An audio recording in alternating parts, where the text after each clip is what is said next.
우리 교회의 특장점이 있다고 한다면 바로 다음 세대 우리 아이들과 함께 예배를 드리는 것이라 할 수 있겠죠. 우리 아이들한테 얘들아 예배라는 것은 이런 것이다 라고 가르치는 것, 특별히 아이들끼리 예배를 드리면 아이들 자체가 천진난만하고 순수하잖아요. 어떻게 보면 시끄러울 수도 있어요. 그 안에서 참 조용히 예배 경건 거룩성을 가지고 최고의 예배를 드린다는 것 자체가 그렇게 쉽지는 않습니다. 그런데 지금 아이들이 어떤 분위기 속에서 예배를 드리나요? 주변에 다 어른들이 계세요. 어른들이 계시기 때문에 이 분위기 속에서 아이들은 예배라는 건 이렇게 드려야 되는 거구나 라는 걸 알게 된다는 거죠. 그래서 어릴 때부터 저기 우리 아이들 특별히 말씀드리면 다 이해될까요?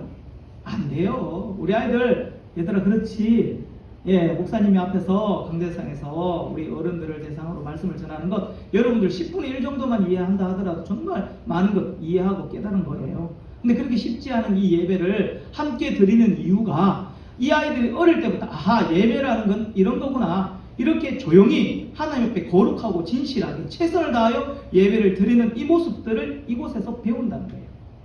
이게 우리 교회만의 특장점입니다. 다른 교회는 잘 없어요. 혹하다가 한 달에 한 번 있을까 말까 하는 연합 예배, 전세대 가족 예배가 있을지 모르지만 우리는 계속해서 우리 아이들에게 이러한 교육들 가르치고 있습니다. 기본기를 가르친다는 거죠. 그래서 이 아이들이 나중에 자기들끼리 예배를 드릴 때, 좀 더 커서 장성했을 때에 참 하나님께서 기뻐하시는 한 예배자로 바로 설 줄을 믿습니다. 그리고 저 위에 보면 우리 아가들도 있어요. 우리 영유아, 유치 아기들도 있어요. 이 아이들 솔직히 예배 드릴 수 있을까요? 이 아이들이 예배라는 것 뭔지 모릅니다. 아무리 이야기해줘도 이 아이들이 받아들이는 수준, 이해할 수 있는 영역은 한계가 있어요. 그런데 저렇게 앉아서 지금 예배 드리게 하는 이유가 뭘까요? 분위기를 익혀가는 겁니다. 이 아이들이 어릴 때부터 자기도 이제 인지를 했든 인지하지 못했든 감각적이든 어떤 무의식 속에 예배라는 건 이렇게 드리는 거구나, 하나님 앞에 집중해서 내 하고 싶은 것 할 수는 있지만 억제하고 절제하고 하나님 앞에 앉아서 힘들고 막 사지가 틀리고 놀고 싶고 먹고 싶고 장난치고 싶지만 이 가운데서도 절제하고 누르고 하나님 앞에 예배를 드리는 이러한 모습들을 내가 알아가야 되고 배워야 되겠구나라는 것을 분위기 속에서 익히게 하기 위해서 아무것도 모르는 것 같지만 저 위에 앉아서 저렇게 예배를 드리고 하는 것입니다. 그래서 어릴 때부터 배운 이 믿음의 이 자산, 예배드림의 이 교육과 훈련이 앞으로 우리 친구들의 큰 아마 저력들이 될 거예요. 신앙의 유산, 믿음의 자산, 힘의 원동력이 될 것 같습니다. 그래서 우리 교회의 큰 특장점이라고 한다면 자라가십시오. 우리 교회는 다음 세대와 함께 예배를 드린다. 그래서 다음 세대에게 우리가 예배를 드리는 것이라 무엇인가를 아무것도 모르는 것 같지만 어릴 때부터 제대로 교육하고자 하는 그 교회가 우리 이리 영락교회다 라고 이렇게 자랑하시는 여러분들 되시기를 바랍니다. 우리 아이들, 여러분들 다른 교회 가보십시오. 아이들 예배 잘 드립니까? 못 드립니다. 근데 아이들이기 때문에 어쩔 수 없다라고 그냥 치부하기는 좀 아이들 너무나도 방관하는 것 같습니다. 아이들 예배 참 잘 드립니다. 우리 아이들 보십시오. 저 보십시오. 얼마나 예배를 잘 드리는지. 저 위에도 여러분들 지금 안 보이겠지만 아이들 좌석에 다 앉아 있어요. 우리 아기들이 앉아서 예배를 드리는 모습 어릴 때부터 가르치면 됩니다. 안 가르쳐서 그렇지. 그래서 우리 교회는 이러한 하나님 앞에 제대로 예배자로 서가는 모습들을 온전히 처음 어릴 때부터 가르치는 훈련을 하고 있습니다. 우리 성도님들께서도 이것을 꼭 기억하시고 널리 또 자랑해 주시고 우리 교회는 이런 교육의 목적으로 함께 예배를 드리는구나 라고 생각하시고 기도해 주시고 서로 이렇게 격려해 주시고 우리 아이들 이쁘다 그래 해주시기를 바랍니다. 이 시간에 같이 함께 나눴던 창세기 읽었던 16장 15절에서 17장 1절까지 말씀으로 나는 전능한 하나님이라 라는 제목을 같이 은혜를 나누고자 합니다. 제가 예전에 약 10년 전이죠. 대구 수성구라는 지역에서 사역할 때 일입니다. 교회 근처 아파트에 교회 근처에 아파트 단지가 들어온다는 이야기를 듣고 우리가 전도대라고 하죠. 전도 특공대를 조직해서 몇 분의 성도님들과 함께 그곳에 전도차 파럿을 펴놓고 선물들을 나눠주고 전도지를 나눠주며 입주자들을 대상으로 이렇게 함께 전도하고 있었습니다. 그런데 어떤 한 남자분이 한 60대 초반으로 보이시는 분이 자꾸 우리 주위를 어슬렁거리시는 거예요. 왔다 갔다 하시는 거예요. 무슨 용건이 있는 것 같이 보였습니다. 그러다 갑자기 없어지시더니 한 봉지에 음료수를 몇 개 사오시고는 우리들 보고 수고하신다고 이거 드시고 힘내시라고 주시는 거예요. 그분은 입주하는 친구분이 있으셔서 잠시 왔다가 만나고 가는 길에 우리가 이제 전도하고 있더라는 것입니다. 그래서 질문을 하고 싶었고 나누고 싶었고 하고 싶었던 이야기가 있어서 어떻게 접근해야 될지를 몰라 주변을 이렇게 서성이고 있었던 거예요. 그래서 음료수를 받고 그분과 함께 이야기를 나누기 시작했습니다. 그분은 얼룩진 이 많은 상처들로 고통의 세월을 보내셨고 지금도 보내시고 계시더라고요. 그분의 상담 요지는 이렇습니다. 하나님께서 왜 이렇게 나에게 이 고통을 주시는지 기도도 간절히 했는데 구했는데 응답도 없고 해결되어지기는커녕 더 힘들어지더라는 것입니다. 그분은 예전에 어느 교회 장립 지사님이셨고 신실한 성도님이셨는데 어느 날 갑자기 자기가 하던 그 사업이 예기치 못한 변수에 부딪혀 부도가 나버린 거예요. 진짜 살아보려고 아등바등 정말 힘쓰고 애써 보았지만 더욱더 힘들어져 어찌할 수 없는 지경에 결국에는 이르게 되었습니다. 그래서 그는 결국 하다 안 돼서 너무 힘들고 어려워서 술을 의지하기 시작했습니다. 술을 마시게 되었고 그 바람에 아내도 떠나버렸고 가정도 파탄났다고 합니다. 물론 힘들고 어려울 때에 새벽 기도에다가 금식에다가 헌금할 수 있는 하나님 앞에 모든 정성을 다 드렸다고 합니다. 그런데 결국 응답도 없으신 하나님, 그 하나님에 대한 실망, 좌절로 술을 진탕거리고 마셨더니 마음이 평온해지더라는 겁니다. 술이 내 친구가 되었다는 것이죠. 그런데 결국 그 술 때문에 그랬는지 몰라도 이혼도 하게 되고 자녀들도 다 떠나버리고 지금 자기 혼자만 이렇게 덩그러니 남았다라는 이 안타까움을 나누게 되었습니다. 지금은 술을 많이 마시지 않지만 아직까지 고통 가운데 왜 나를 이렇게 그냥 하나님께서 내버려 두셨는지, 왜 하나님께서 나를 버리셨는지 전혀 이해가 되지 않더라는 것이죠. 그래서 하나님께 대한 원망과 그 오해가 여전히 남아있어서 한번 물어보고 싶어, 질문하고 싶어 저를 찾아와 저와 함께 이야기를 나누게 되었던 것입니다. 그때 그리 긴 시간은 아니지만 참 많은 이야기를 나누었던 것 같습니다. 그리고 그분은 마지막에 제가 손을 붙들고 기도할 때에 막 우시는 거예요. 그리고 이야기를 들어주셔서 감사합니다 라고 하고 가신 후에 어느 교회 다른 교회에서 신앙생활 하시는지 아니면 계속 그렇게 그냥 살아가시는지는 모르겠지만 제가 참 많이 감사했던 것은 아직 그분의 마음 가운데 그분은 하나님과 함께 하고 계신다는 것, 그 사실을 제가 깨달았습니다. 본인은 인정하고 싶지 않았겠지만 여전히 하나님은 그분을 떠나지 아니하셨고 계속 기다리고 계셨던 거예요. 그래서 그 걸음을 저에게 인도하셨고 희한하게 저의 팀이 있는 곳까지 하나님께서 그의 발걸음을 인도하셔서 결국 만남을 허락하셨고 대화까지 나누고 심지어는 기도까지 서로 하게 하심으로 말미암아 그들 가운데 회복을 허락하셨다라는 것입니다. 이러한 만남은 솔직히 쉽지 않습니다. 한번 돌아선 사람이 다시 돌아오기란, 다시 한 번 더 그곳을 향하여 마음이 향하기란 그리 쉽지 않습니다. 정말 용기를 내지 않으면, 성령 하나님께서 주장하시지 않으신다면 어떻게 보면 이거는 불가능한 만남이었을 수도 있습니다.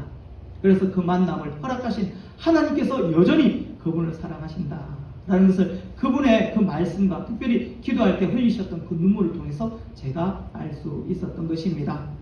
사랑하는 성도 여러분, 우리 또한 살아갈 때의 삶의 여러 가지 난조, 여러 번 어려움을 겪게 될 것입니다.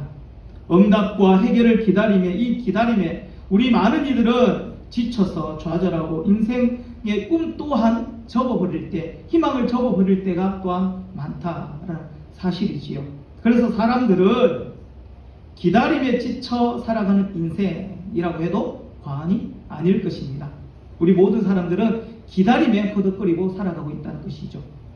성경을 보면 모세가 시내산으로 율법을 받으러 올라갔을 때에 이스라엘 백성들은 이 40일을 기다리지 못해서 금 송아지를 결국 만들고 숭배했습니다. 사울 왕은 사무엘을 기다리지 못해서 자신의 손으로 제사를 집례하려고 하다가 결국 하나님으로부터 버림을 받았죠. 우리나라 말에 작심삼일이란 이 표현이 있습니다. 이 말이 있죠. 결심했던 일을 3일을 넘기지 못하고 다시 옛날 그 모습으로 돌아간다라는 의미인 것입니다. 특히 우리나라 사람들은 성미가 급한 편이라서 빨리빨리라는 말을 자주 사용합니다. 그래서 외국 사람들이 한국 사람들에게 가장 먼저 배우는 단어가 바로 빨리빨리라는 제촉의 단어라고 하지 않습니까? 그래서 한국 사람들은요, 시간을 정해놓고 기다리는 것도 힘들어하지만 시간이 정해져 있지 않는 상황에서, 그러니까 막연히 기다리는 그 상황 더욱더 힘들어한다는 것이에요. 이 기다림은요, 세상일 뿐만 아니라 우리들의 신앙생활에도 마찬가지입니다.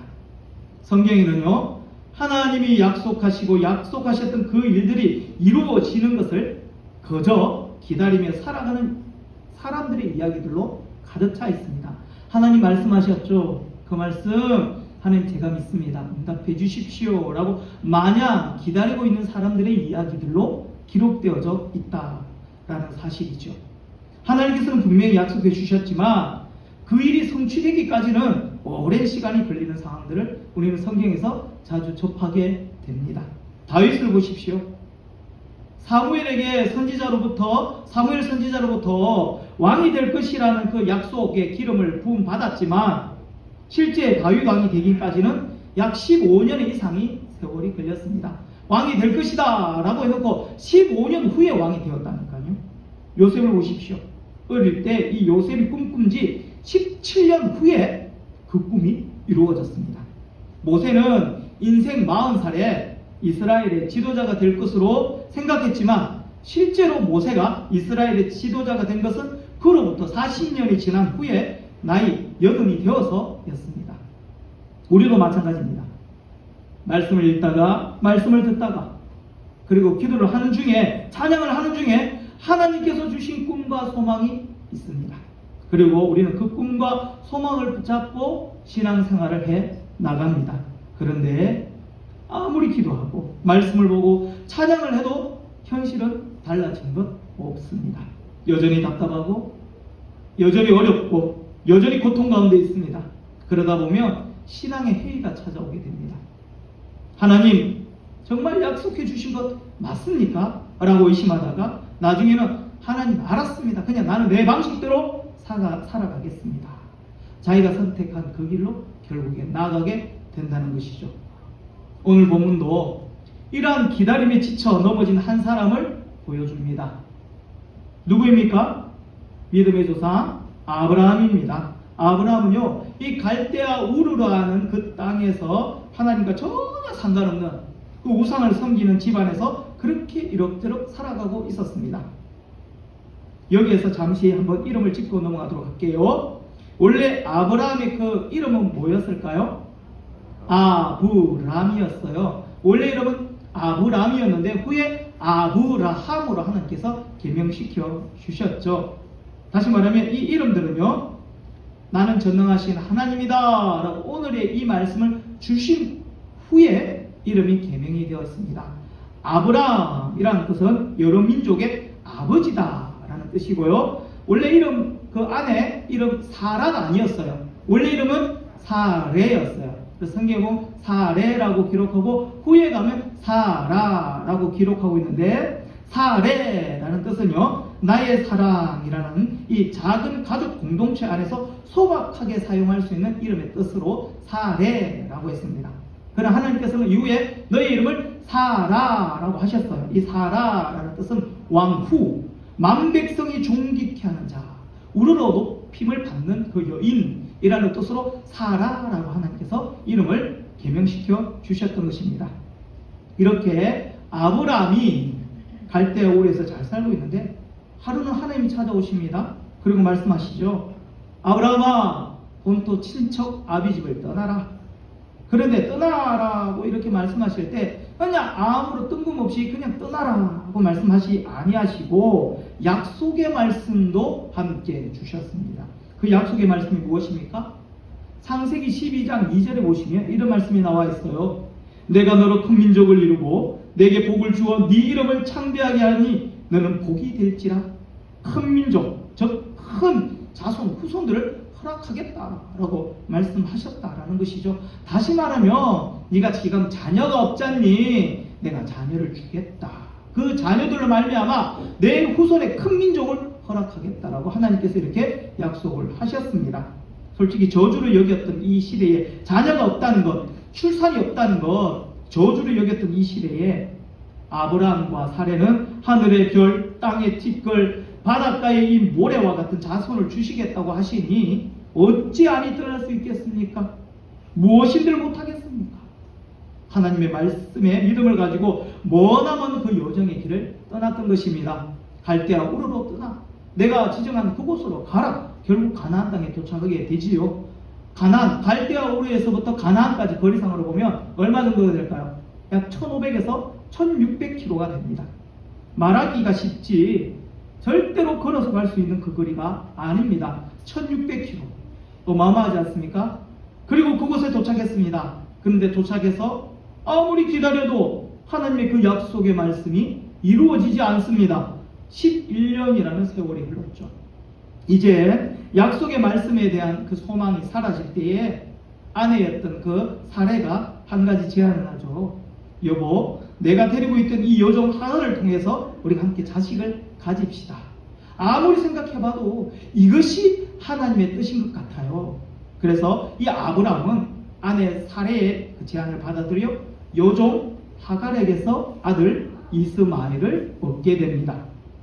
그때 그 당시 누지문서라는 것이 있어요. 이 누지문서라는 이곳에 결혼 서약이라는 것들이 기록되어져 있어요.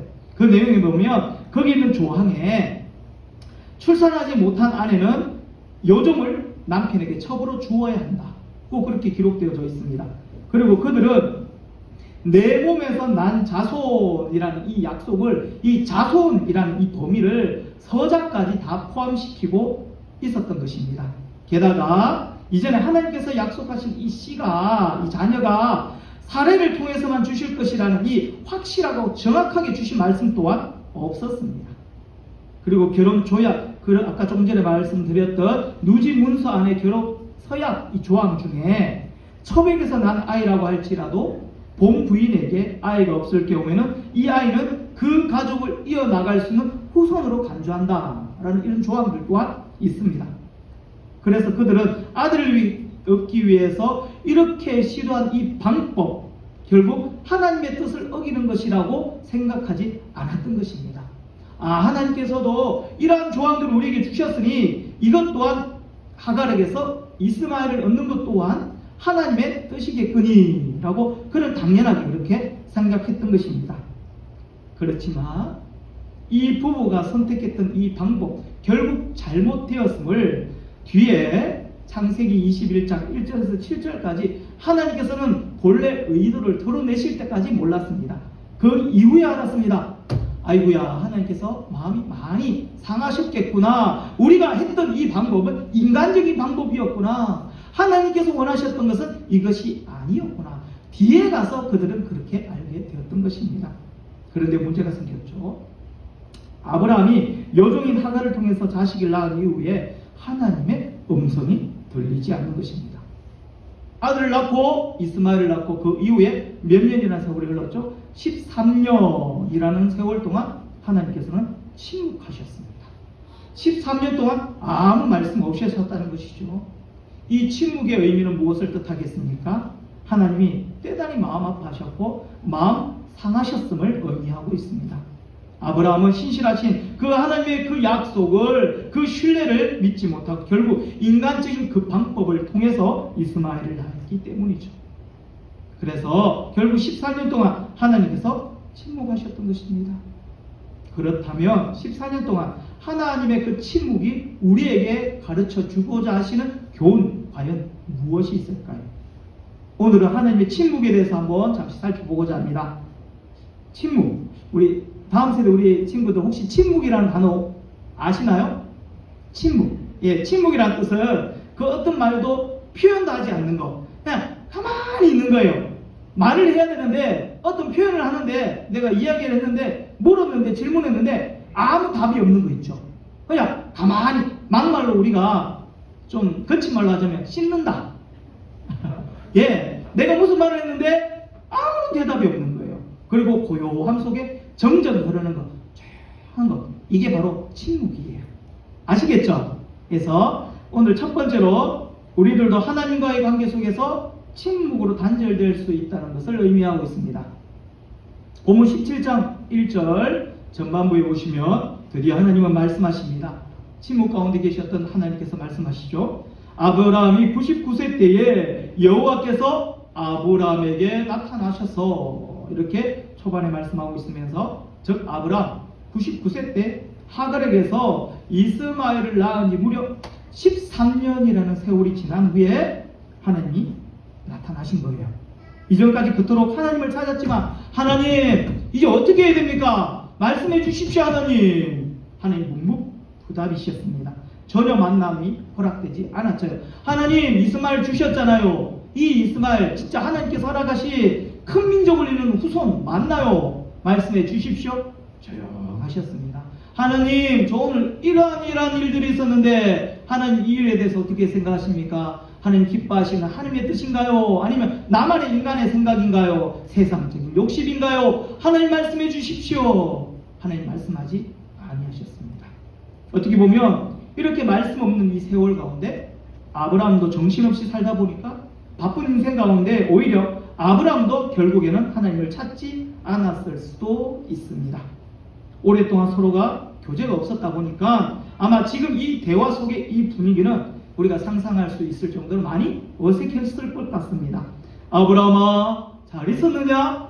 예, 하나님 그럭저럭 잘 살고 있습니다. 이런 서먹함의 대화가 오고 가지 않았을까요? 사랑하는 성도 여러분, 여러분은 지금 삶 속에서 하나님과 늘 많은 대화를 나누면서 성령의 역사를 교제 가운데 경험하고 계시는지요? 성령의 역사가 무엇인지, 하나님을 만나는 감격이 무엇인지, 하나님의 임재를 경험했던 그 시간들이 기억나지 않는다면 문제가 있는 것입니다. 아니, 이러한 은혜가 뭔지도 모른다는 것은 하나님을 믿는 사람에게 더 치명적일 수도 있습니다.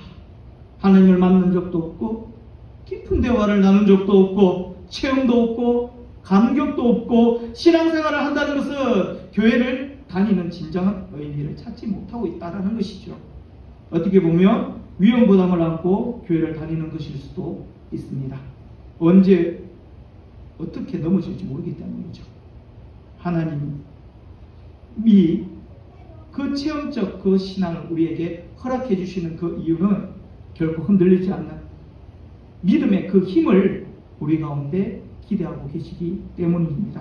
나의 믿음을 지탱해 주는 것은 흔들리지 않는 이 믿음의 힘은 오직 내가 직접 만난 하나님, 내가 경험한 그 하나님에 대한 이 체험적 이 신앙이 있기 때문일 것입니다. 아멘.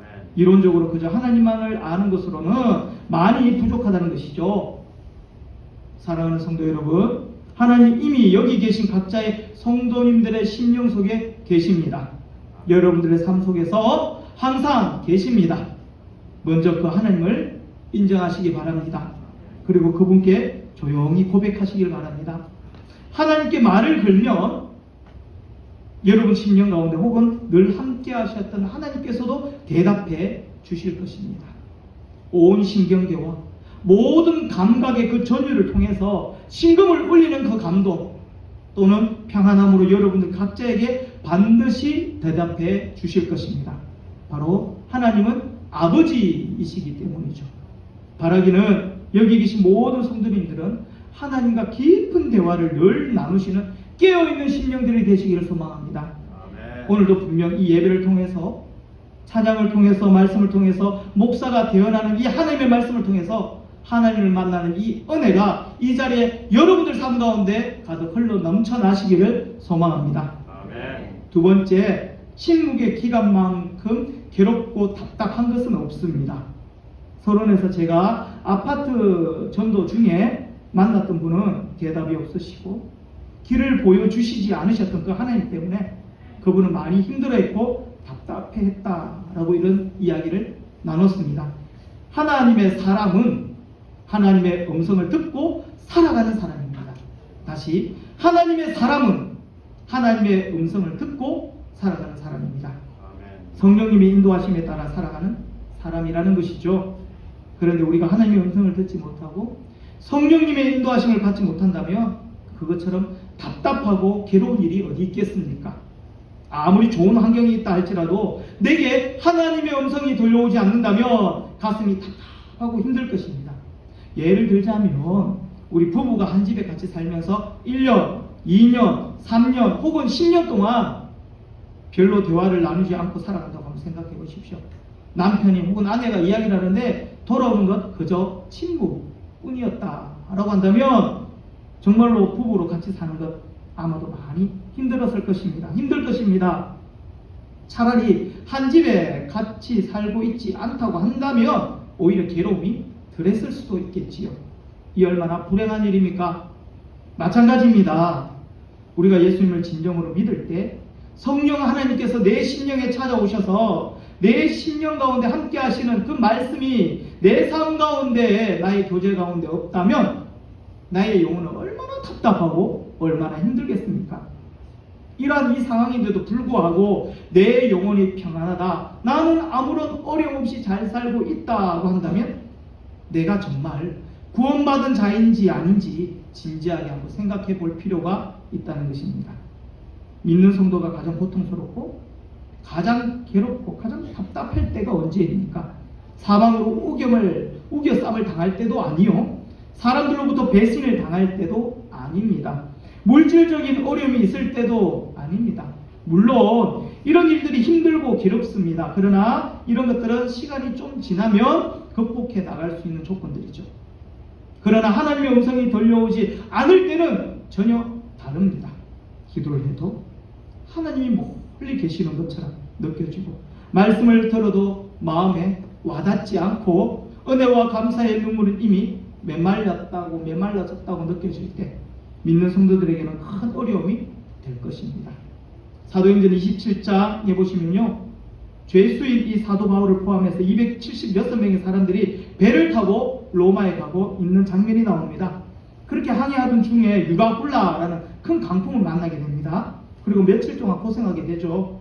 그때 그 배에 탄 사람들은요 모두 두려움 속에서 구원의 소망을 잃어버리게 되었습니다. 야, 이제 죽는구나, 끝이구나 라고 생각을 하게 되었다는 것이죠. 그때 죄수의 신분이었던 이 바울이 담대하게 소리 외쳐 알립니다.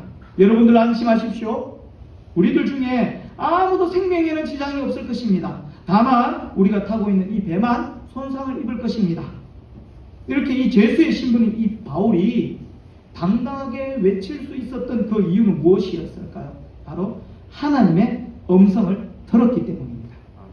다른 사람들은 바람과 파도 소리만 들렸는데 이 하나님의 사람, 이 바울은 그 풍랑 속에도 하나님의 음성을 들었습니다.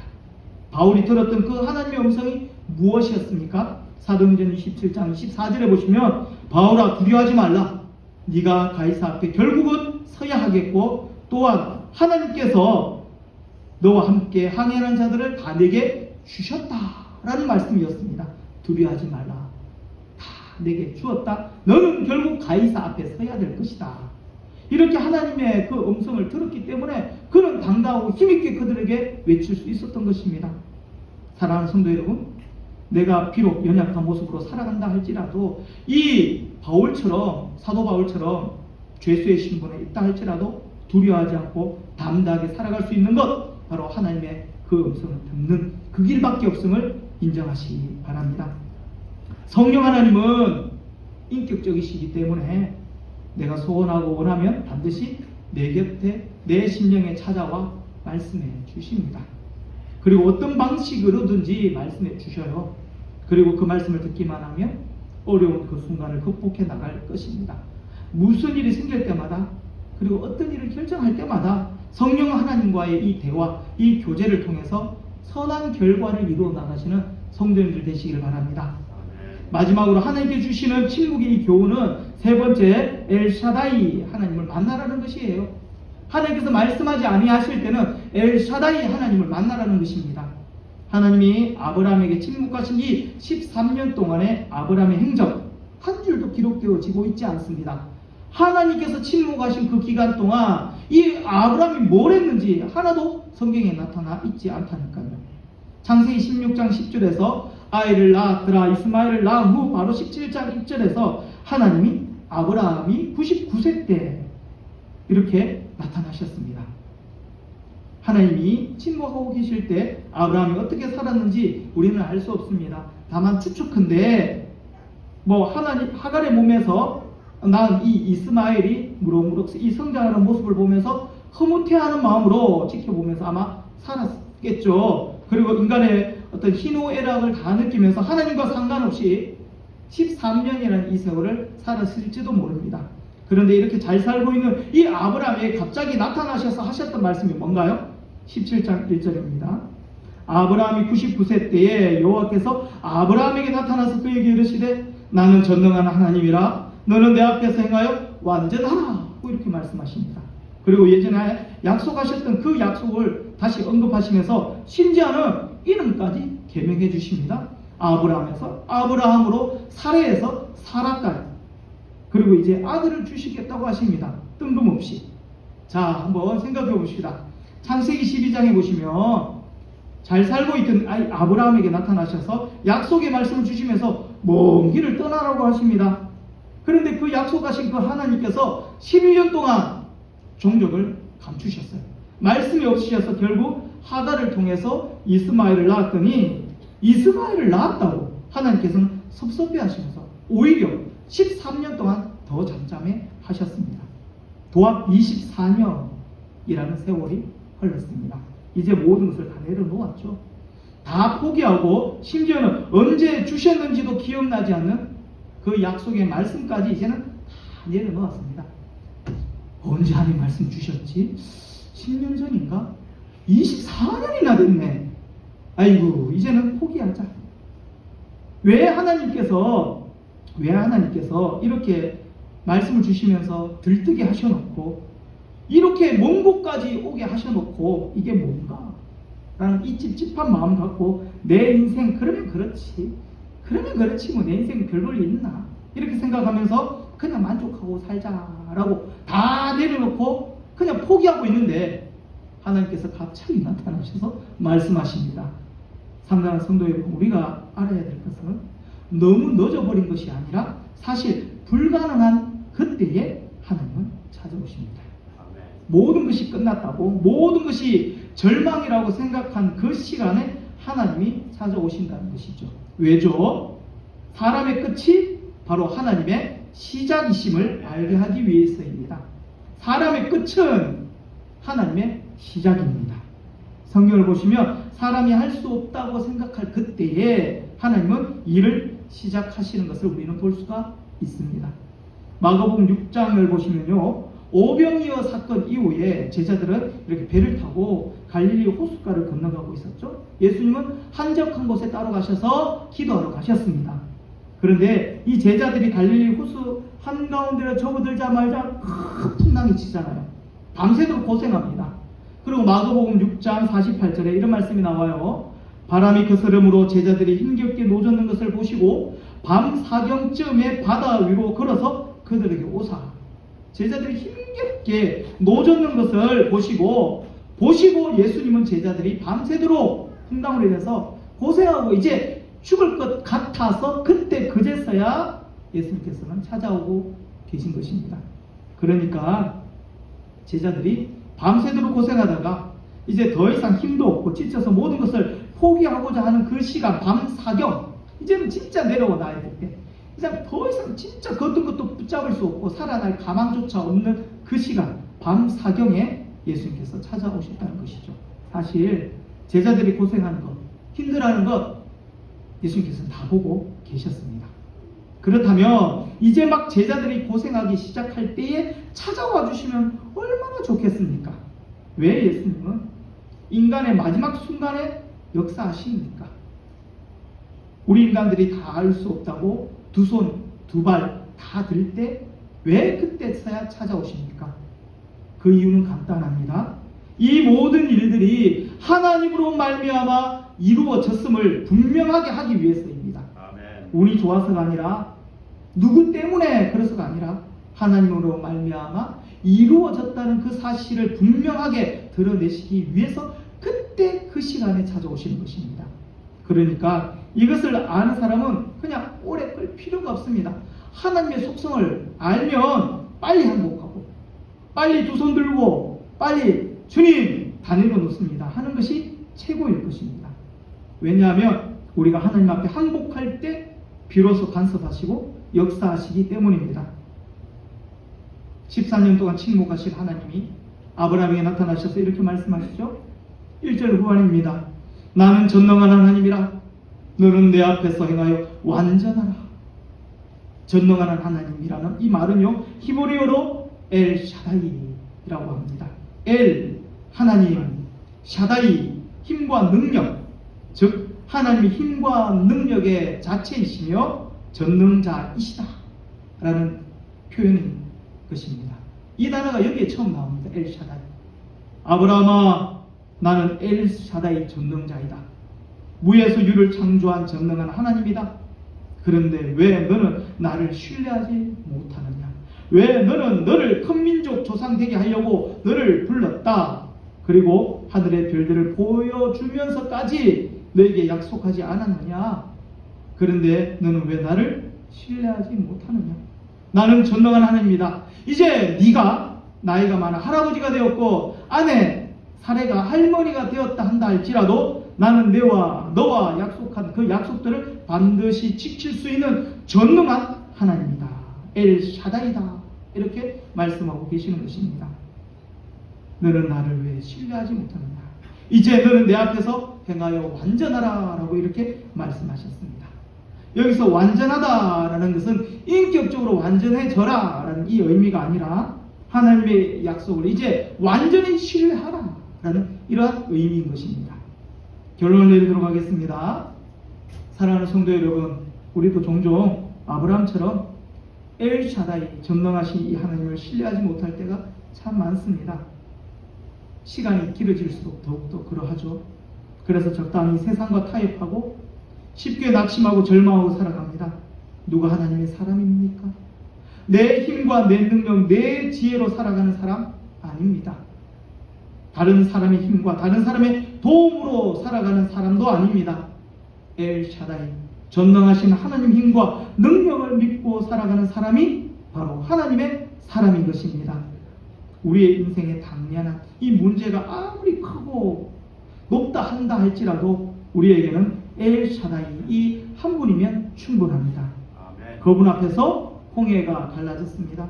그리고 그 컸던 견고했던 여리고성도 다 무너졌어요. 그리고 말씀하시니까 바람과 풍랑도 다 잠잠해졌습니다.